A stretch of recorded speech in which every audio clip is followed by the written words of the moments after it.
মশা আতঙ্ক ইসরায়েলে। চলতি বছর মশাবাহী ভাইরাসে প্রাণহানি ৭১ জনের।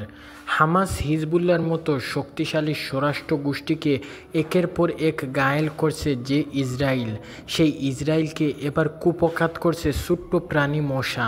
ডেঙ্গু, ম্যালেরিয়া কিংবা টাইফয়েড নয়, মশার কামড়ে ছাড়ছেন ওয়েস্ট নাইট নামের এক প্রাণঘাতী ভাইরাস। এর মধ্যে ইসরায়েলের দক্ষিণ ও মধ্যাঞ্চলে আশঙ্কা হারে বেড়েছে সংক্রমণ।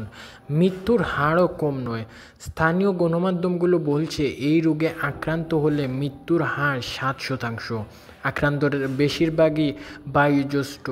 চলতি বছর ওয়েবনাইজড ভাইরাসে আক্রান্ত হয়ে প্রায় 1000 ইসরায়েলি, সেখানে প্রাণ গেছে ৭১ জনের। চিকিৎসকরা বলছে আক্রান্ত হলে খুব সহজ না হলেও রোগটি নির্ধারণ করা যায় না, কারণ আক্রান্তদের 80%-এর শরীরে দেখা যায় না যে কোন ধরনের উপসর্গ। আর 19%-এর জ্বর, মাথা ব্যথা ও শরীর ব্যথা হলেও বোঝা যায় না যে রোগটি সাধারণ ফ্লু নাকি ওয়েস্ট নাইট ভাইরাস। আক্রান্তের মধ্যে 1%-এরও কম রোগী ভুগতে পারেন মেজিস্টাইট বা মস্তিষ্কের তীব্র প্রহারের মতো উপসর্গে। সংশ্লিষ্টরা বলছেন ইসরায়েলি অপরিচিত নয় এই রোগ।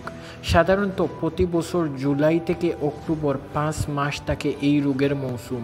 তবে আগে কখনোই এবারের মতো ভয়ঙ্কর রূপ নেয়নি সেটি। বিশেষজ্ঞরা বলছেন চলমান যুদ্ধ পরিস্থিতিতে স্বাস্থ্য খাতে যথাযথ নজর না দেওয়ায় বেড়েছে এই ভাইরাসের প্রকোপ।